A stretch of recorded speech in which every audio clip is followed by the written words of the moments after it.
Good evening. So hello, I'm Sue O. I'm the SVP of Education, Exhibitions, and Community Engagement here at the Natural History Museum, and I wanted to welcome you. Thanks for coming out. We are here to participate in this series, A Closer Look at Becoming Jane, and this series delves into the inspirational work of Dr. Jane Goodall as both a scientist and an activist. So for tonight's talk, titled Jane's Impact on Conservation and Advocacy, we'll learn more about her work in environmental conservation and activism, how it inspired others, and discuss best practices for encouraging communities to come together and make positive change. And we're so happy to be able to do this in person, so thank you for coming out. And we hope you also have the opportunity to enjoy the table displays from our NHM Community Science Department, the Audubon Center at Debs Park, and the Jane Goodall Institute's youth program, Roots and Shoots. Following the discussion, the Becoming Jane exhibition will still be open till 9 p.m., so it's like all Jane all night. And moderating the discussion tonight is a dear friend of NHM. This is a woman who has worn many hats in the media and communications world as a long-time LA Times journalist, author, and an Emmy Award-winning radio and television host. Please join me all in giving a warm welcome to Ms. Patt Morrison. Thank you, Sue. I think we're all delighted to be back in a public space and having public discussions again, because we realized over these last couple of years how much it's enhanced our lives. And I do want to say that this is the first time we've had like a hat 50% presence on this panel. And Marcos, I'm very disappointed because he wore a hat and he took it off at the last minute, or we would have had a voting majority. Is it right there? All right, if I need you to put that hat on back on for a vote, you're going to be with me, right? I will. That's democracy, baby. So I want to thank everybody here at the National History Museum, because it's a lot of work to ramp back up from virtually zero with these events, and they've done a wonderful job, and we're just so happy to be back. And we're not seeing the Jane exhibition. Yes, thank you, staff, and everybody. So as Sue said, when Jane Goodall decided to leave the field and field research and turn her interest to public engagement and community engagement, she set in motion this astonishing ripple effect across the world that has lasted for generations and has brought people, and especially children, into engagement with the natural world that they may not have been familiar with, or may only have been introduced in fleeting moments in classroom. But now she has engaged with her Roots and Shoots and other programs. She's engaged the imagination of young people and older than young people from around the world. So the panel tonight is going to be talking about that, and is also going to be taking your questions a little later. Let me introduce them to you. On my, let's see what order I need to do everybody in. Okay, Laurel, we have Laurel Watkins, who's the program officer for the Roots and Shoots program at the Jane Goodall Institute, and a Roots and Shoots baby in San Diego.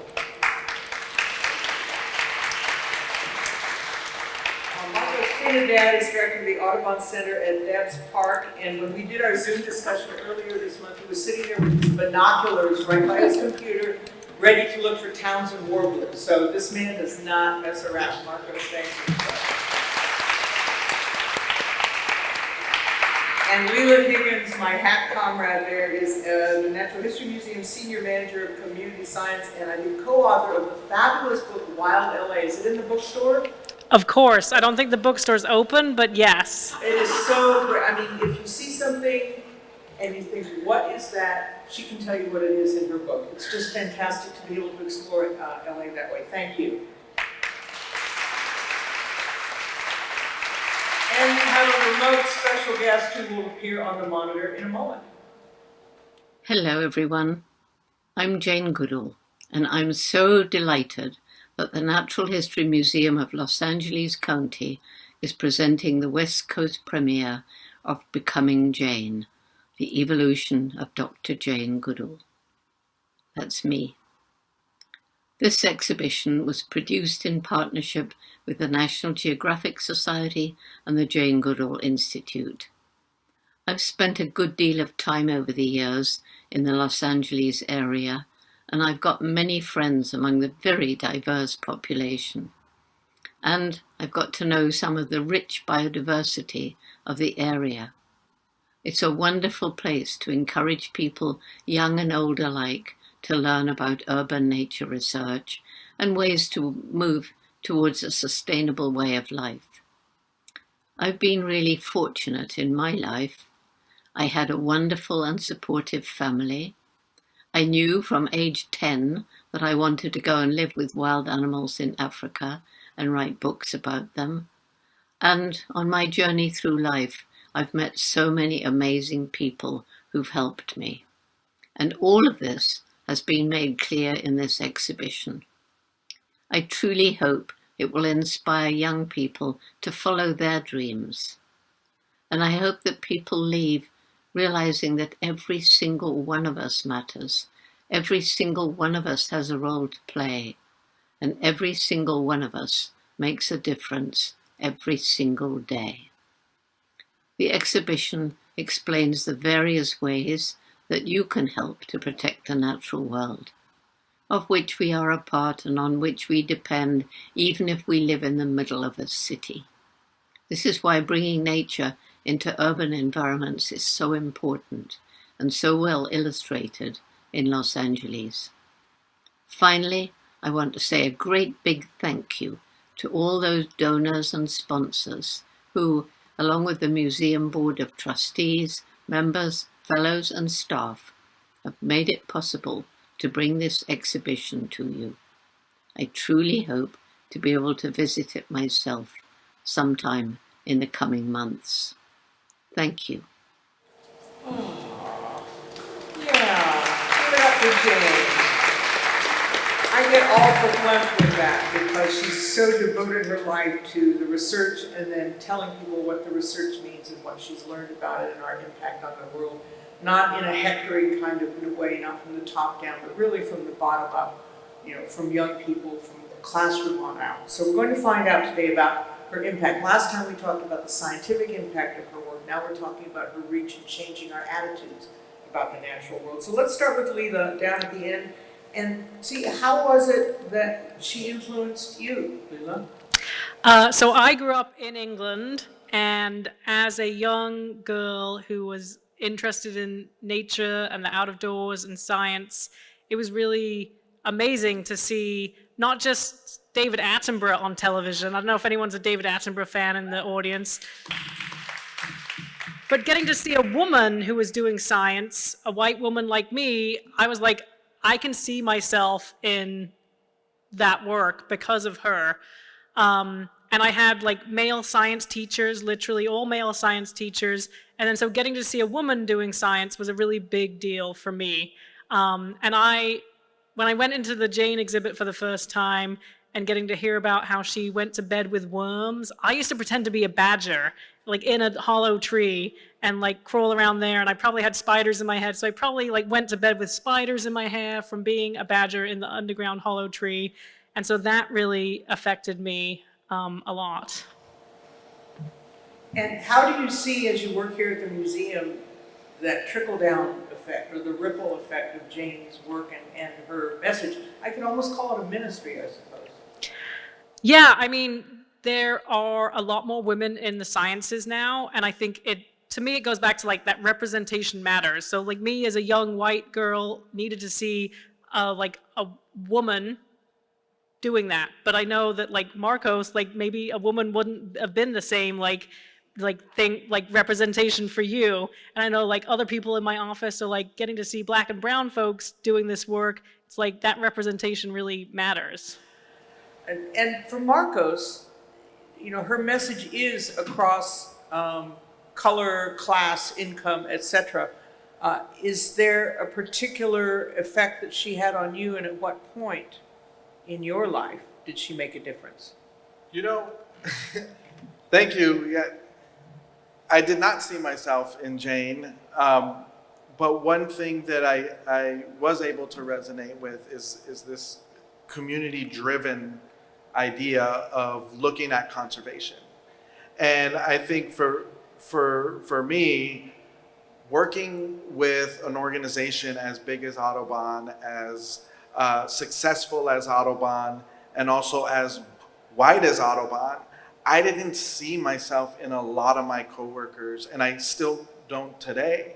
So when the impact that Jane has had throughout the conservation movement set it up for a center like Debs Park to be built in an area. A lot of community members were driving this idea of bringing conservation into a neighborhood, specifically to reach a Latino community. It sounded amazing. And there's this idea, if you build it, they will come. And it's true for a lot of areas. I think for our neighborhood, and I say our neighborhood because I'm from Highland Park, born and raised. My familia grew up in Highland Park. My parents met 1 block away from the center. And when they met, they said, we're gonna have a child, and that child is gonna run Debs Park. Was there a star when you were born? There were 2. Because just in case that it didn't get it right the first time. But really this idea, of being something new in a neighborhood. And it's not that our community did not appreciate it or enjoy it. We just didn't know how to interact with it. And it was one of those things where you have something so beautiful, you walk into the center and you're like, wow, like this is so beautiful. It looks like an Audubon Center, smells like an Audubon Center, but then you get to a point where you have a list of rules. No barbecues, no carne asada, okay? No alcohol, no soccer, no piñatas, like, okay, these are all the things, not necessarily in the order, but all the things I like to do. And we're I want to already hear saying the no. order. But what we started to learn about this, and it's really taking that inspiration of how to build community. One is you start with the community. And we were able to really take these signs down and open up in a very intentional way and understand that it really didn't matter how the community was using the space, and not in the sense that it just doesn't matter, but what we were doing is placing value on all use of outdoor space. What we were doing here at the center was teaching something a little different. So when folks walk in, they're like, wow, how much does it cost? We're like, oh, it's free, come on in. Then they look at the ait and they're like, well, what do we do now? It's like, there's no swings, there's no slide, and it's just like, well, you go sit on that rock and wait for some birds to show up. Duh. But for us, we really have to be into it. Like, we need our familia, we need to have the opportunity to explore and feel comfortable in that. So I think when I look at, even going through the exhibit now, and just so much of the language has shifted, where we're now using things like a holistic approach. Like, we never used to hear that before. So it's really this wraparound method of looking at all sides. And I think that that's really, really awesome. And Laurel, I said you were a Roots and Shoots baby, and one thing you pointed out which struck me very profoundly is that Jane's template, her models in Roots and Shoots and in instruction is to give kids power and voice that they would not have had otherwise, that adults, when they talk about the stuff that Jane teaches them, that adults pay attention.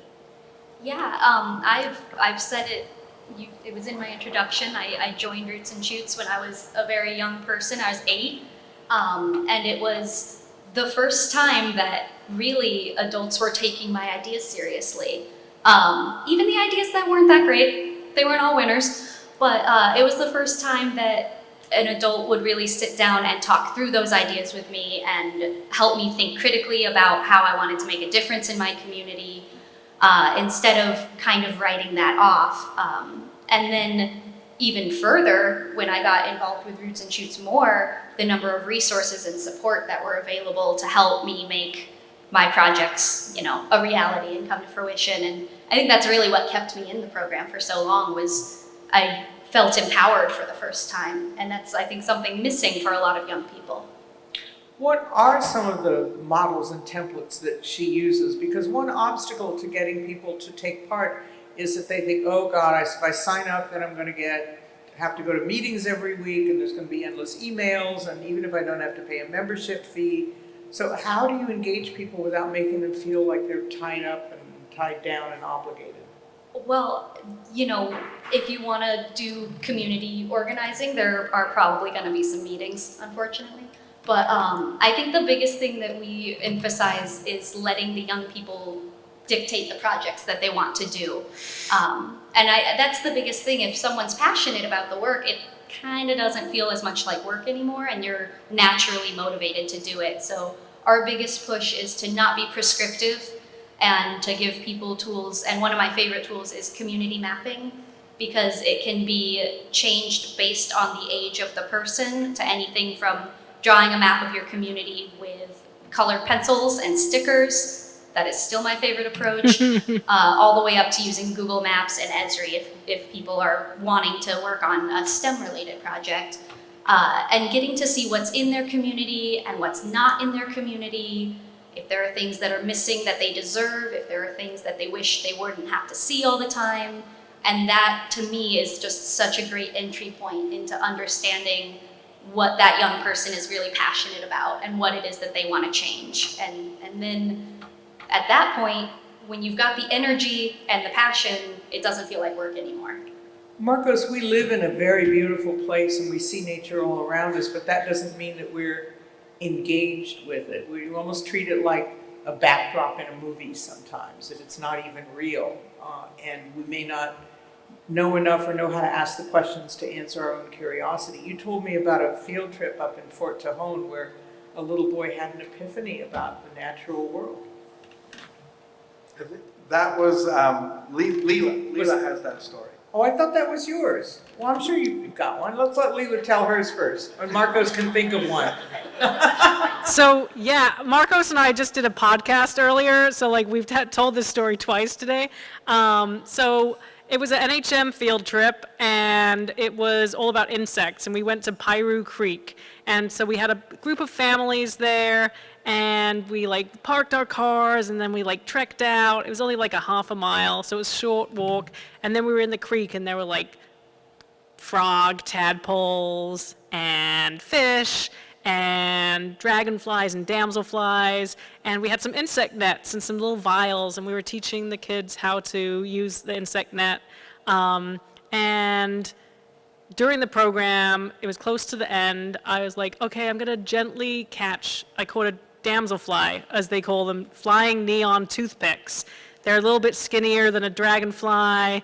They've got their eyes further apart, but this one was like a powdery blue color, probably a vivid dancer, and I like gently took it out of the net, very gently with my hands, holding on to its wings, and I was like, turned to this little boy, his name was Diego, I was like, Diego, would you like to help me release this damselfly? And he'd been like into it, but he'd been like more into like playing in the water. He's like, eyes kind of got big, and he's like, yeah. So I was like, it might fly away immediately, or it could stay on your hand for a little bit. So I put it on his hand, and it was like really close to his face, and I could see his eyes. And then I let go gently of the wings, and the damselfly sat there for like a few seconds, and then flew off. And then his eyes went really big. He's like, I love nature now. And I'm like, oh my God, I'm crying. His parents were looking at me, and they're like, oh, like got this smile on their face. I'm like, this is the work that we're supposed to do. So yeah, that's my story of Diego. I love that story. What's Diego doing now? Do we know? I am not sure, but like I'd love to find him. Anyone know Diego? Don't know his last name? Sure, it's really going to be Put easy. the word out that Diego we're looking. And Marcos, seems so often that, at least in the past, you talk about the change in the language and kind of the second person approach to the natural world, but there was so often the sense that communities of color, that wasn't the audience, that talking about nature was like skiing, it was like a rich white people kind of thing. So how have the methods of teaching and talking changed? I mean, we just heard Lila talking about Diego. Yeah, I think it really is starting to look at nature in many different ways. And I think it is defining the outdoors. Usually the outdoors was defined as somewhere vast and mountains, the beach, and it was never really your backyard. And especially like for me, growing up in Highland Park, we had hills, we had the LA River, we had the arroyo. That was our experience. And so for someone with that experience and now be holding a space where we can talk about nature, it's understanding that folks have the ability, or at least presenting an option to define nature in their own ways, where now what we look at is appreciating how people experience nature. And for me, I always use myself and my family as an example, where it's just like, I always hear the lack of people of color outdoors. And I'm always scratching my head. I'm like, if we're not outdoors, where are we? Because my father works outdoors 6 days a week, still to this day. And the first bird I learned to identify was because I was standing on an extension ladder, sanding an overhang in Beverly Hills, working with my father. And he pointed to a red-tailed hawk and said, "Look, there's a red-tailed hawk."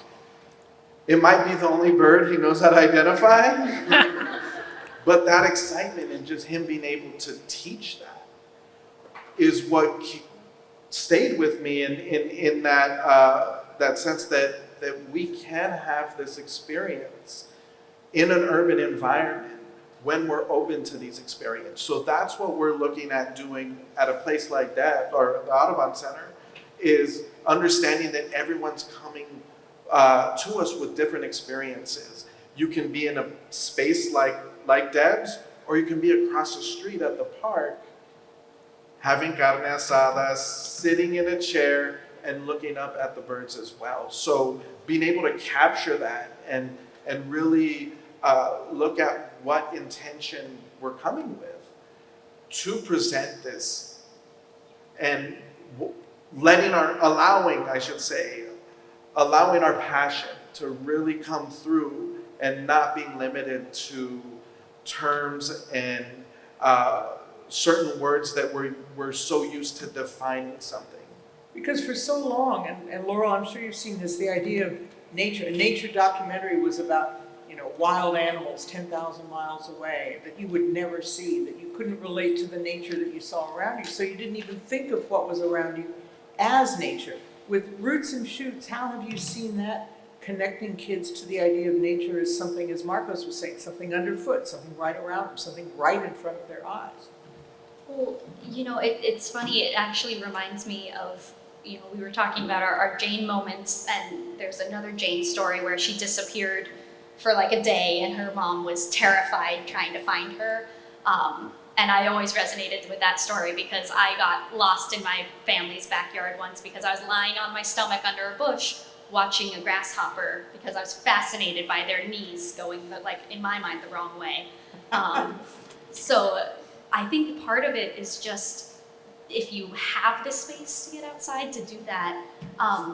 But the other part of it is to steal your line about a holistic approach, to understand that the relationship with nature might not always be perfectly direct, and it might be that you're working in your community on issues of environmental justice because you don't have access to nature when you should, or issues of going into a animal shelter to get a chance to work with dogs or animals in a way that is mutually beneficial for people who just haven't had those experiences before. So there's a huge component of Roots and Shoots that is based on nature and bringing, gardens to schools and things like that.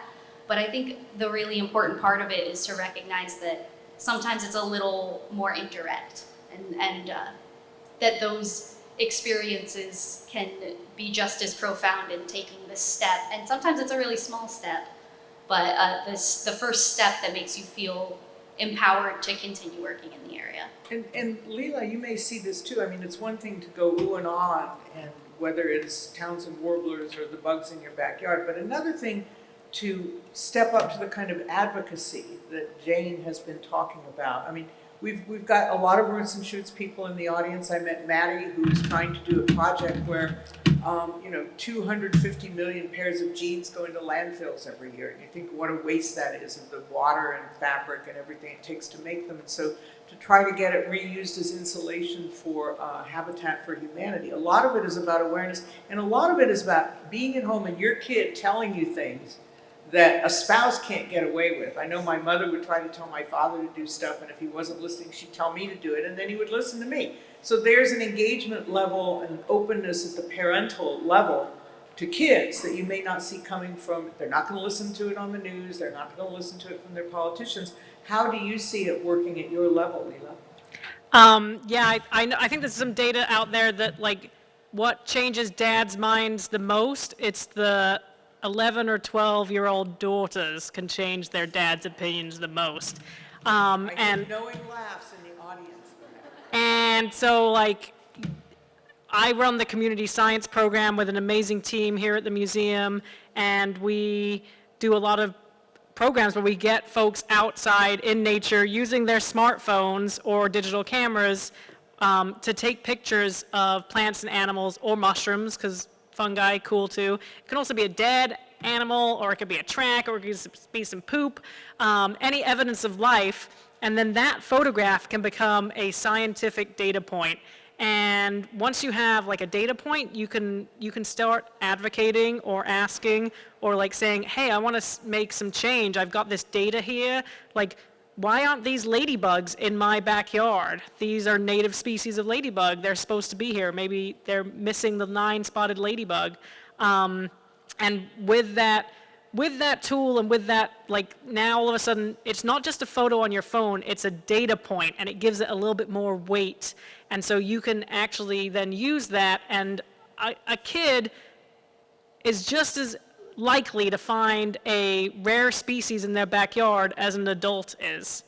And actually maybe sometimes more likely because they're at the lower height, they've got those eyes that are good for like making those scientific observations that like our older eyes maybe aren't as good anymore. They've got that manual dexterity to be able to like take that little pill bug and flip it over and I can get a picture of the underside. And so I think there's a real power in what youth can do, and it is really about like connecting their voices to some adults who can really kind of like help them to harness that voice. Like every time a young girl comes up to me and is like, I'm into insects, I'm like, oh my gosh, I was into insects too, but like, I'm like, high five, we're gonna like, let's talk about it, what do you wanna do, how can I help you? And I think, yeah, it's really about trying to get the tools that some kids maybe already have, like access to a phone or a digital camera, and then taking that photograph and making it into something that's not just a photo, but a data point that can be used as evidence. And like using some of those like science words, like evidence, data point, like you're gonna get listened to a little bit more. And you can like, there's a kid and she got a camera trap for a birthday after she came to one of our programs. And then Miguel, who works in our office and Marcos is friends with and knows, and P22, he was the like first person to get a picture of P22. So Miguel's famous. So like she went to a program with Miguel and she's like, I want to get a camera trap for my birthday, and her parents got her one. And then she was able to do a research project in her local park sharing what different species used that park, and then presented that to the park board of supervisors and was like, these are all the species, we need to have some sort of like protection plan, and then started a project in her school with a group of other kids to like start a little club for them to do the same thing. I know, I'm like getting goosebumps thinking about like how powerful, like just one person through one program at the museum, and then these other adults being like, I can help you, you're interested in this? Yeah, let's talk more. Does she want a job? She literally might be in college by now, so maybe. Well, when we find Diego, we'll get this. Yeah, I think guys too. So. Laurel, there was something you wanted to say. Yeah, I just, I think that young people are better at not looking at the way we've always done things as the right way to do them. And that's a really significant thing that it happens when young people are speaking to older generations. That why question that we hear all the time, I think is actually really important because it doesn't always make the best sense to do things the way that we are doing them. But as older people, we kind of get set in that pattern. And it's nice to have young disruptors really pointing out when we could do something smarter. And we had, when I also probably in college by now, I was leading a group of young people in a Roots and Shoots club, and really all I did was tell this group about how long it takes styrofoam to go away and that it really doesn't. And there were some students at the school who were so appalled by that because they knew that their lunch trays every single day were styrofoam, and they took it to the principal, and then the principal unfortunately was not super helpful, so they came back and we were able to support their work. And because these two young girls in the 4th grade and the 5th grade heard about styrofoam and knew that there was a better way to do it than what the adults at the school were doing, they ended up, and I will say they because they did the brunt of the work, they got styrofoam out of the entire school district. Wow, the whole school district. Yeah, within about 1 year to get it out of their school, and then 2 more years to get it out of the school district. So just they because not only saw a had better to way. find the project, they had to sustain the energy and the interest, and good for them. Yeah, it's one of That's my favorite projects, phenomenal. and I can't wait for them to be looking for a job in probably 2 years because this was a while ago. Marcos, the chief competition for undertakings like this is what kids carry around in their pockets. It's their phones, it's pop culture. How do you compete with that? It's so easy, it's passive, it's engaging. You don't get much out of it, it's kind of empty calories. Yeah, it's hard. But how do you get kids to lift up their eyes from that screen and to take part? If you notice me kind of freaking out, because I'm frightened that I'm going to fall backwards. So, it's You're a hard. progressive guy, you're gonna fall forward, I can get it. Tuck and roll, tuck and roll. I again go back to family and look at my kids, and really it's just like they didn't have a screen, no phone. They can get a phone when they get a job to pay for it. But really, these are the things that we're working with, and how can I compete with all of that imagery that's out there? It's just I can't. So a lot of, I think what we point to is really looking at connecting in a very different way, understanding that if I try to compete with something like a smartphone, I'm gonna lose. But what is it that I can do to maybe share something in a different way? And what are some of the programs that we can work on in a different way? And just really communicating. You were talking about earlier that the program was the first time that an adult was listening to you. I need to join that program. But also understanding that you can connect, and when you share appreciation or show appreciation to what is already being done in people's lives. Like, for us, we'd start a program, and I'm already like, raise your hand if your grandma stores her frijoles in the butter container. And people are like, yeah, like my grandma does Country that. crock. It's just like there's 4 butter containers in there, one of them has butter. And it's those things that tell us like, wow, that's conservation, that's environmentalism. The gardeners that are packed up in the pickup truck carpooling all over the neighborhood. We're not saying, wow, look at all those environmentalists. We say that when we see the hipster on a fixie. So it's really changing this narrative and saying, you know what, when you arrive, you're already arriving doing something. What is it that we can do to take that extra step? So when you go home, high five grandma for making sure that, that these are the habits that we're so used to. So 1, already knowing I'm not going to compete with the phone. 2, how can I connect in a very different way, because we're so used to, as educators and scientists, we're so used to this habit of, I'm going to educate you, I'm going to teach you something. And when it comes to environmentalism or conservation, what do we want to teach our community members? How to save water and how to recycle. My community does that the best. You look at our zip code, what is our carbon footprint? It's very different in the 90042 than some of these other areas. And I only know 90210 because of the show, but check out that carbon footprint.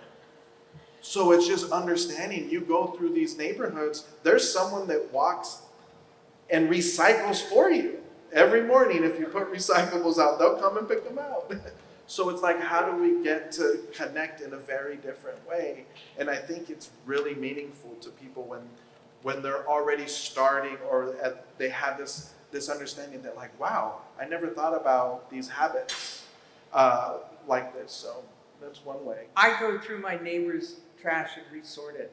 So I think they have raccoons, but that's actually me out there. That's when you change to the raccoon hat. No, my brother-in-law actually gave me one of those headlamps, but I need a raccoon hat to just like, that's going to be my camouflage too. So I'll be at one with the raccoons. So, well, Laurel, with Roots and Shoots, does Jane's program have any means of addressing what Marcos was talking about, which is, you know, kids who relate to the world through a screen and not through their own eyes?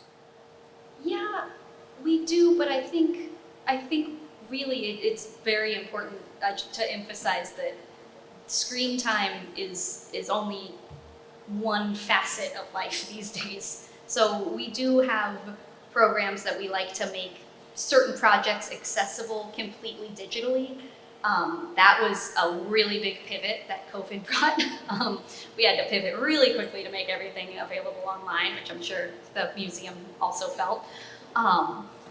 So we do have things that people can take action entirely online, or, you know, the personality quizzes where you get to put in some things about yourself and pop out with some project ideas. I thought you were going to say, what kind of monkey are you? Great. And if you get the right number right, you get a Davy Crockett hat. I got to do that test. No, but just, you know, the things, leaning into the parts of social media that we know really entertain people, and then trying to pivot that towards an action, like a in real life action that can be taken. And then also just acknowledging that there's only so much that social media activism can do, and that it's one facet of the world. And like I think we like to lean into taking a break from screen time, like you said, and not competing with it, but showing that there's something much more empowering and uplifting about going out and meeting with your community now, when it's possible, meeting with your community in person and talking about the issues, and then doing something about it, and using social media as a tool more than a distraction. In a minute, I want to ask that of Lila, but Laurel, you have met Jane. Can you tell everybody about that? Oh, yeah, sure. So when I said I joined Roots and Shoots very young, and I had been to a couple of events where she was there and I was kind of in the background, fangirling. And I think I was probably in the 8th grade and she came to a project fair, and I was finally like the leader of the project and doing a lot of work, so it was my honor and fear to present our work to Jane in front of everybody and talk to her about the work we were doing. And I remember she came up, and the first thing I did was introduce myself. And she goes, "Oh, Laurel, I know you," because I'd been in the program for a few years. And I swear my whole presentation just flew right out of my head. I fell to pieces at that moment. But I think the important thing about that was that anyone here who's a fan of Jane, you're probably a fan of Jane. You've heard every individual matters, every individual makes a difference, which is very nice words to hear, but it was a very different experience to realize that I, as an individual who had been working for so long, had made an impact and was being recognized by my hero, really. So that was just one of those moments where I realized, like, oh wow, every individual does make a difference, and I have been making a difference, which is, when it's so overwhelming with how many things we have to face and how many things we want to fight back against, it's important to know that the things you're doing are enough. And you can always do more, but you're already doing enough. That you're not expected to do everything. Exactly. And Lila, because you're here at the museum, you must have seen, kids come to the museum, maybe they're looking at their phones instead of the exhibition. So how do you mediate that? Can you use technology to your advantage and kind of say to kids, you don't just have to follow celebrities on Twitter, you can also do science? Yeah, I think sometimes, you see those pictures of like the kids in an art museum and they're like all looking at their phones and you're like, oh no, how could that be? And then sometimes when you actually do the research and look, they're actually Googling the piece of art to try and find out more information about it. And I definitely don't want anyone being like, sorry, you can't use your phone. I take so many amazing pictures with this phone. I also walk around with these little like magnifier clips and on my clipped on my hat so I look like a real nerd. Because people weren't sure just if I was a nerd without those.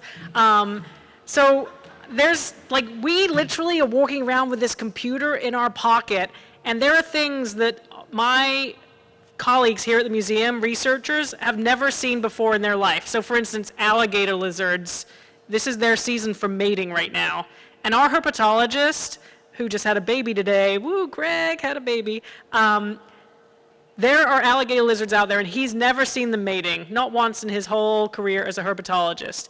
But now, because of people carrying around these phones, this computer in their pocket, we have over 400 observations of alligator lizards mating, and now we know where and when these lizards mate, this natural history behavior that we literally knew nothing about. There was one publication in the scientific literature about alligator lizards mating.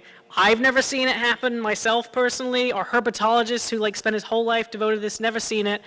But because people are carrying these phones around, these computers, and they can be like, look, I'm taking a picture. And it's a really weird thing. They're like, what are those lizards doing? Are they fighting each other? And we've got pictures of them. Those difficult moments. Yeah, we've got pictures of them doing it in the gutter. We've got pictures of them doing it under cars. We've got slutty lizards. We've got pictures of them doing it in the bushes. We got pictures of them doing it 2 feet in the bushes. And literally, we're getting emails right now about alligator lizards mating, and it's only because we have these devices, and it's opened up this whole research that just would not have been possible at all before. Yes, alligator lizard mating. It's amazing. So I'm like, how can we be in balance? What's the right-sized balance for not overusing these devices and not underusing them?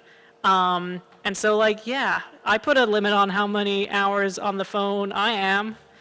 Kids, we can do the same with kids. So you can see all those pictures on Lila's IG. And other things. But you've solved a rock and roll mystery for me, because there's a song called Ventura Highway, and there's a line about alligator lizards in the air, and I always thought, am I hearing this right? And now we know that they're up in the air doing it.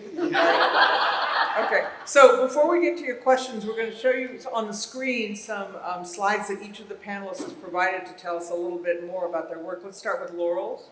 Well, I believe what we have up there is just the Roots and Shoots and Jane Goodall Institute websites, as well as where you can find us on social media. The main thing that's up there is about our mini grant program. We run it in usually 2 cycles a year, one in spring, one in fall. But this is really one of the ways that we just try to take down the financial barrier of doing these projects. So if you or your young people in the audience have a project idea in mind, you don't really know how to get started, you need some funding for it, you can go to our website and apply for a mini grant. I think the deadline is April 1st for this round. And we like to help fund community service projects. So those are really the rules. If you're a member, which is free, and you want to help your community in some way, apply for a mini grant. All right, Marcos, you've got something up there too? Yes, we have a number of events at Debs Park. We just opened up last month, and it has been 2 years since we've been able to invite the community back in. So we're really excited. We're doing bird walks. We also have a ton of restoration events, and it is habitat restoration where we're looking at restoring some of this habitat that needs that. But for us, it's really about restoring the connection from people back to the land, because this is how we want to go about making change in our community. So come out, check us out. One thing that is not up there that I'm cheating on, I'm letting y'all know, I'm gonna have a podcast on urban nature that's gonna come out the end of April. So stay tuned for that. It's called Human Nature. It's a project with KPCC, LAS Studios, and I'm really excited to be sharing nature with everyone in this capacity. Oh, that's wow. And Lila? Yeah, I was at Audubon Center this morning, and I got to see Mama Owl on the nest, and then the Papa Owl on another tree next door, like definitely giving me some side eye. They were like, "What do you guys keep coming over and looking at us?" He got out his spotting scope. So the center is looking gorgeous and amazing. Definitely go visit. But right now, we've got snail blitz going on. So not only are alligator lizards out there mating, so take pictures of that, but also through the 31st of this month, we want people to take pictures of snails and slugs. They don't have to be mating, but that's cool too if they are. Did you know snail penises come out of the side of their head and both of them have penises? Boom! It's amazing. Yeah.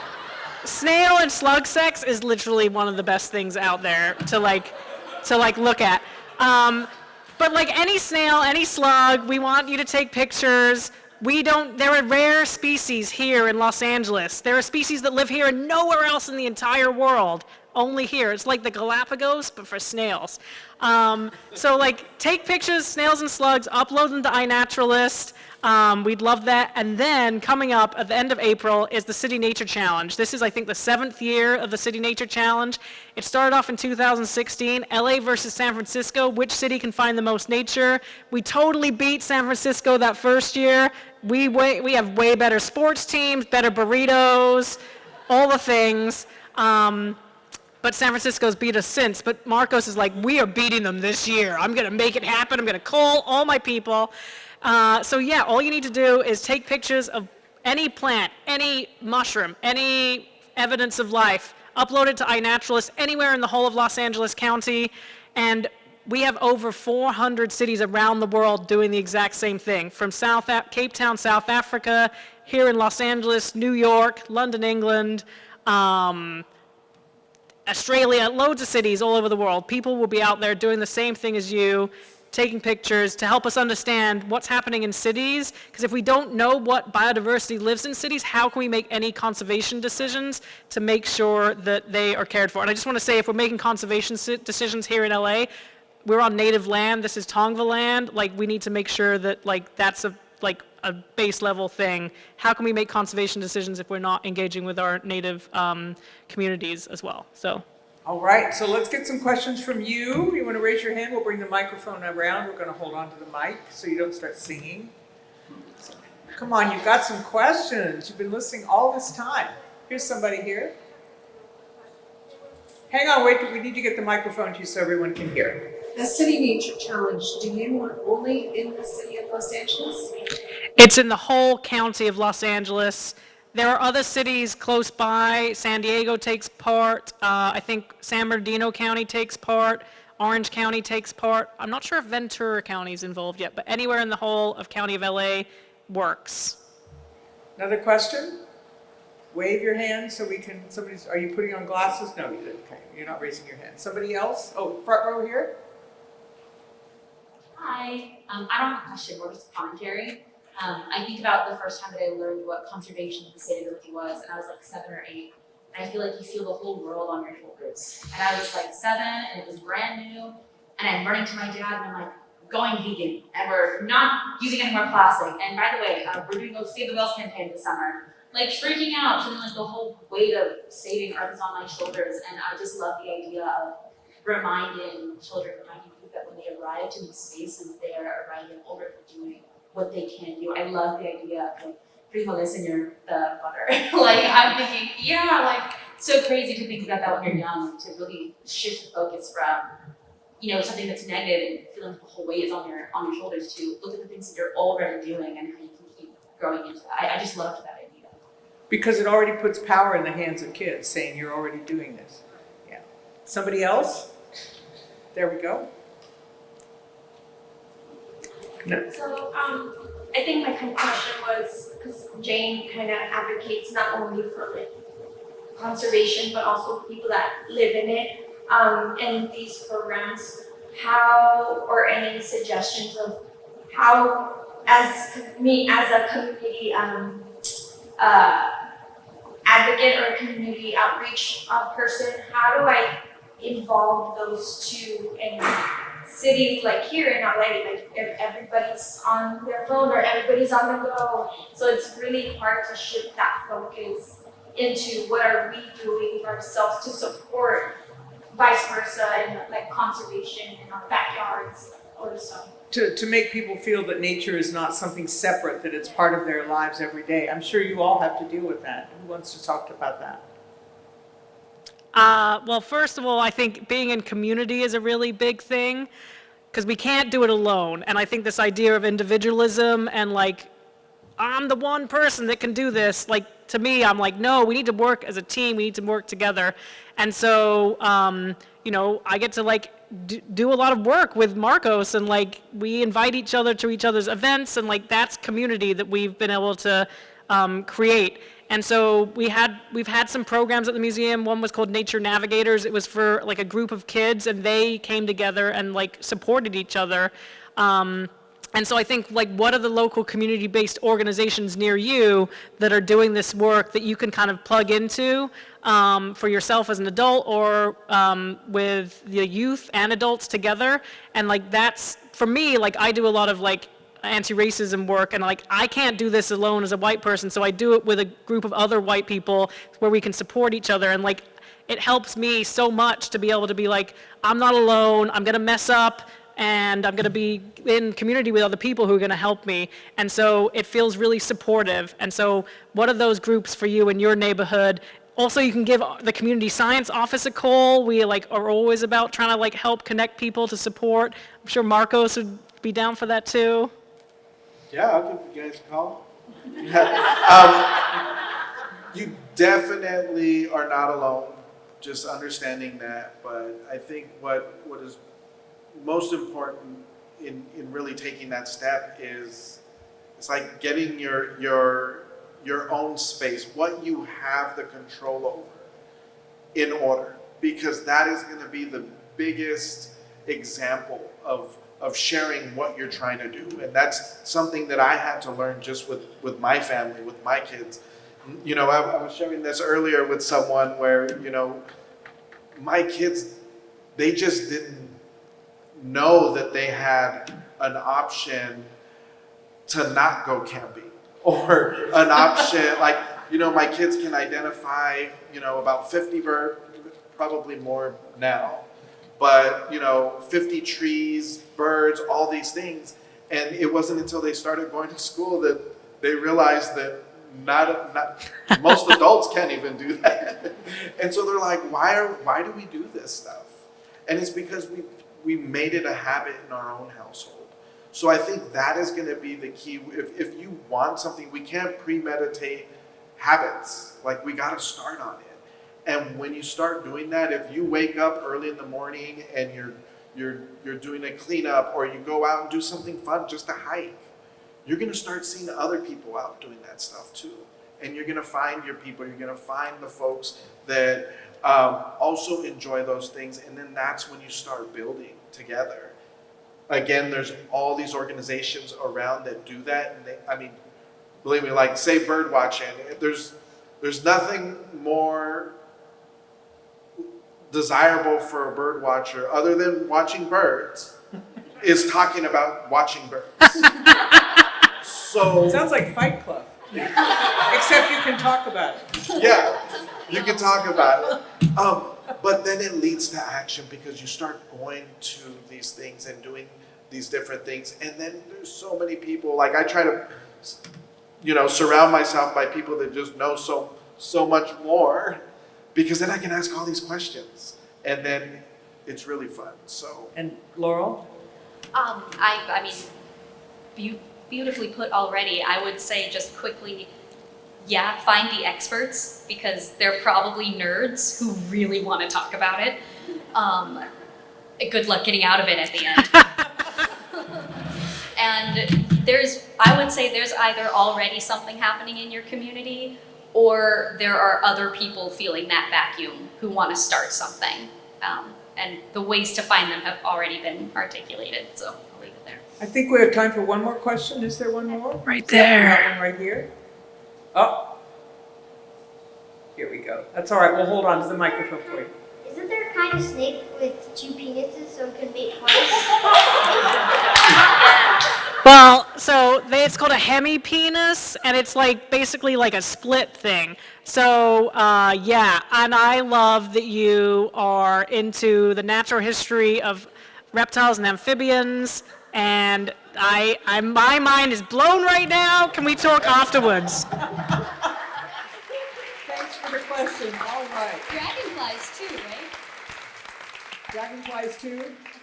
Well, they have it's more of a rotarutus penis, so like they will remove the sperm of the male that has mated before, because they want to make sure. It's called sperm competition. This is okay to talk about because this is natural history. It's totally related to my job. I'm allowed to talk about it and write about it. It's totally cool.